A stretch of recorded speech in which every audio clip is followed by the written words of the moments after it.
It pains me actually to have to do this on another attempt by the Liberals to restrict Canadian speech. I'd like to reiterate what so many content creators and their stakeholders have expressed in opposition to Bill C-11 and its predecessor C-10.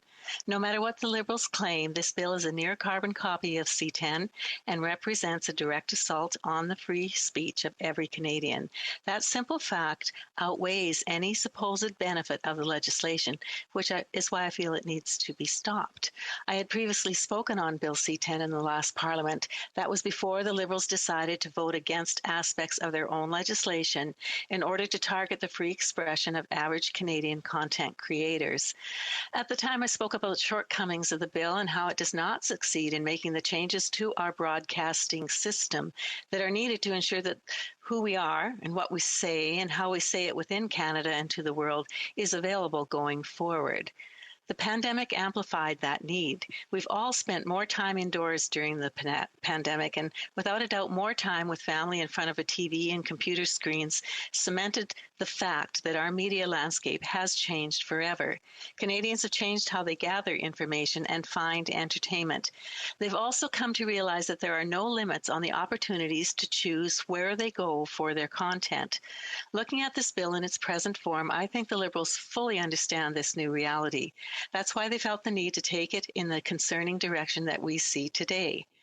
Background on this C-11 gives sweeping power to the CRTC to regulate the internet with no clear guidelines for how that power will be used. That's significant. Despite claims that this bill exempts user-generated content, the Liberals still plan to allow the CRTC to regulate any content that generates revenue directly or indirectly.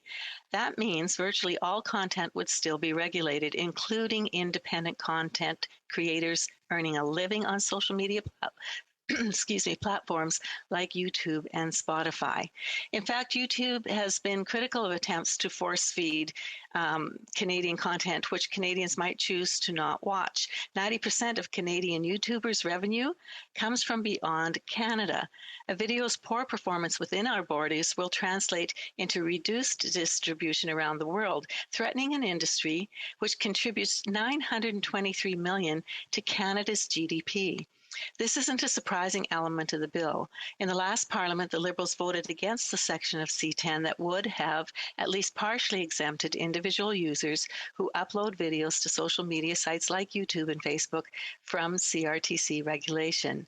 They have given the CRTC the power to regulate the content Canadians upload on social media and the social media sites that allow them to publish that content, just like the programming on a licensed television station like CTV or Global. At the time, the minister also mentioned that the CRTC could impose discoverability regulations on individuals who have a large enough following online. This would put Canadian content at an even greater risk, especially the content that the minister or the Prime Minister don't like. Speaker, this government doesn't like the fact that Canadians have the freedom to create, criticize, and comment online free of government censorship. This government's fear of the average content creator is evident through their past actions to curtail debate in the committee. Our Conservative opposition does not oppose elements of legislation without putting forward common sense amendments. At Heritage Committee, members proposed an amendment to C-10 that would have limited regulation to online undertakings with more than $50 million a year in revenue and 250,000 subscribers in Canada. In effect, this amendment would have only applied to large streaming services. This approach was rejected outright, so there's a disconnect here. Then the Liberals went to the unprecedented lengths to gag our working committee. In a move not seen in over 20 years, the Prime Minister and his minister placed time allocation on the work of the committee to properly vet each clause of the bill and hear expert testimony on how it will affect them. This is what they're saying they want in committee now. Sadly, the Liberals have also shown disrespect for this House, as well as the fundamental rights and freedoms we've all been elected to defend. The latest Motion 11 given this NDP Liberal government power to daily extend debate without notice till midnight, while giving themselves a pass on having to participate and giving the Prime Minister the ability to arbitrarily shut down the House until the fall if he feels his power is being threatened by truth revealed in this place. Over and over again, They have come dangerously close to being exposed for using disinformation to convince Canadians that they have their backs and are motivated by concern for the safety of Canadians. So why would Canadians trust them with this latest version of their anti-speech bill? On this side of the House, we won't permit them to run roughshod over Canadians' rights and freedoms without a challenge. I would like to reiterate the concerns of some of Canada's leading experts on the digital economy and our media landscape, because we want to hear from the people who are the experts, right? Well, Michael Geist serves as Canada Research Chair in Internet and E-commerce Law at the University of Ottawa. He has said that despite the government's claim, it simply isn't the case that the Internet regulation is off the table with C11. To Geist, everything from podcasts to TikTok videos fit neatly into the new exception that gives the CRTC the power to regulate such content as a program. He has warned that C11 actually goes beyond C10 in empowering the CRTC to control user-generated content. He says, and I quote, "As Bill C10 made its way through the legislative process, new provisions were added to limit the scope of CRTC orders and regulations over online undertakings and user-generated content. Those limits have been removed from Bill C11, which once again opens the door to a far more aggressive CRTC regulatory approach," unquote. I'd also like to reiterate what Mr. Geist said last year. He said, "We would never dream of saying of the CRTC would or should regulate things like our own letters or our blog posts, but this is a core expression for millions of Canadians, and we're saying that it is treated as a program like any other and subject to regulations," unquote. To Geist, it's clear that C11 aims to pick winners and losers in the competitive digital marketplace of ideas. No other country in the world regulates content in the way that this bill is proposing. The government missed a golden opportunity to listen to what Canadians had to say. While they could have fully excluded user-generated content and put strict limits on the CRTC's power, they chose not to, and that is a concern. Peter Menzies is another expert well known to the government as the former vice chair of the CRTC. According to Mr. Menzies, the biggest difference between C11 and last year's Bill C10 is the bill number. He says the Liberal quote, and I quote, "continue to believe that the internet is broadcasting, and I don't think they really understand what it is," unquote. Well, either they don't understand, or maybe they are so concerned that they're trying to limit that. His input on the debate has justified many of the fears that myself and my colleagues have with regard to the practical effect of C11. Like with so many other bills, and this is important, the Liberals are choosing to throw up their hands and empower the unelected CRTC with defining social media and whether uploaded content passes its smell test.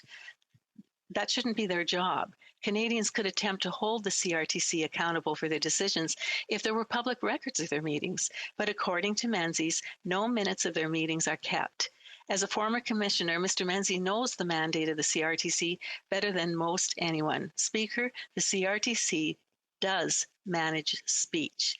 In his words, and I quote, "From the moment the Royal Commission on Broadcasting was established, the regulation and licensing of Canada's publicly owned radio waves has been about who owns it and what speech it will approve to be used on it. The CRTC governs what type of music is made and by who and when it's played, along with how many hours a week must be designated for spoken word, news, DJ banter, and advertising. It decides what is and isn't a montage, and it makes sure as well, if you're a religious broadcaster with a perspective on a certain faith, you have to give 20 hours per week to people who do not share that same perspective. The CRTC is not a transparent body whose natural instinct is to regulate and shape speech to align with its definition. The CRTC and Liberals should not be defining what the public wants in this new digital age."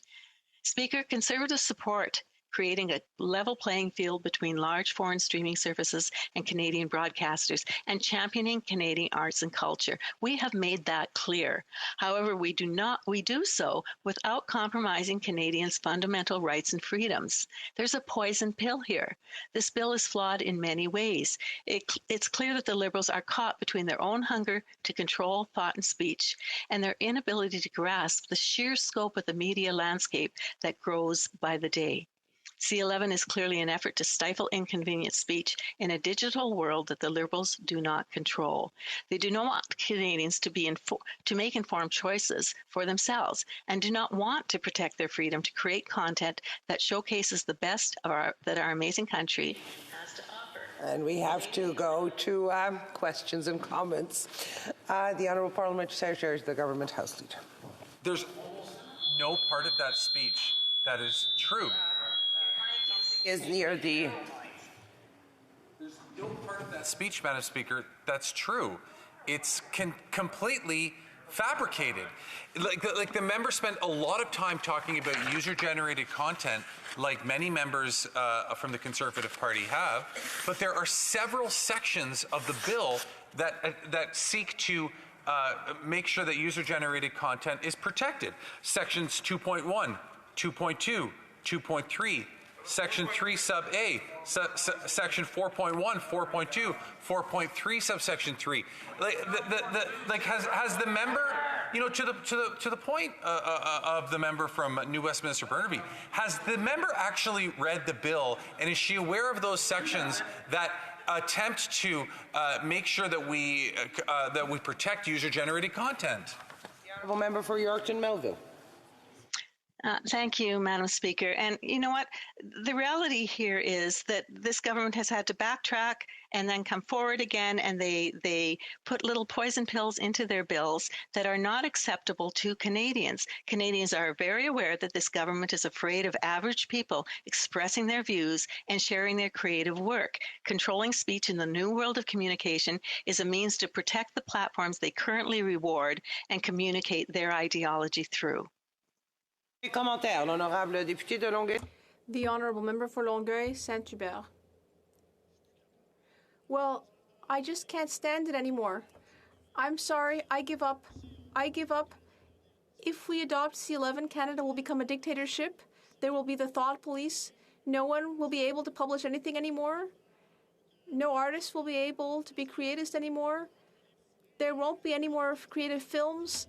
Freedom of expression will be over. It will all be over. Congratulations, you got me. I give up. But it's all very well for me to say that, but it doesn't change the fact that we need to help and protect artists. For example, I was saying earlier about Pierre Lapointe, who got 1 million views and only $500. So what do the Conservatives actually want to do to help artists? Melville.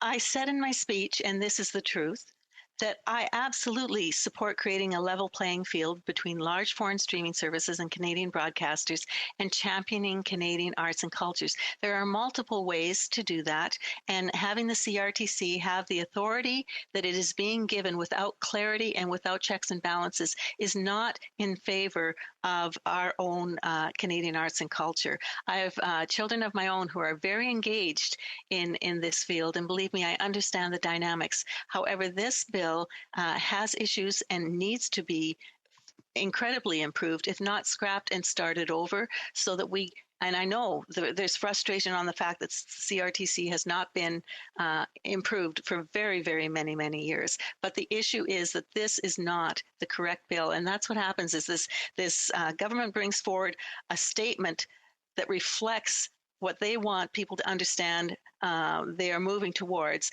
And there are many, many other elements to these bills that they bring forward that end up causing great concern. Questions and comments. The Honourable Member for Courtenay Alberni. Well, thank you, Madam Speaker. The member talked about average Canadians, and my niece, who's a musician, she plays in a band called the County Line with her partner Hayden.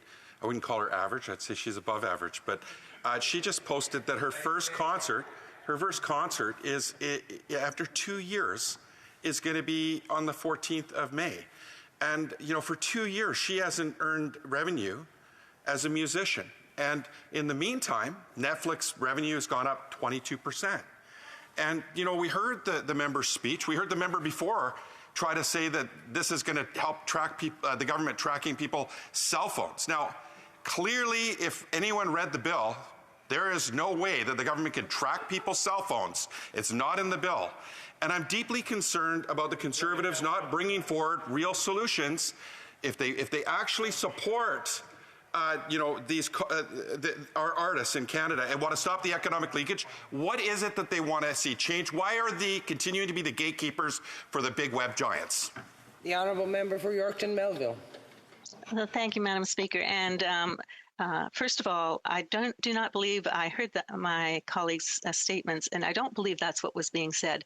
I think it's around the frustrations that Canadians do not have confidence in this government doing things that are actually appropriate in regard to their freedoms.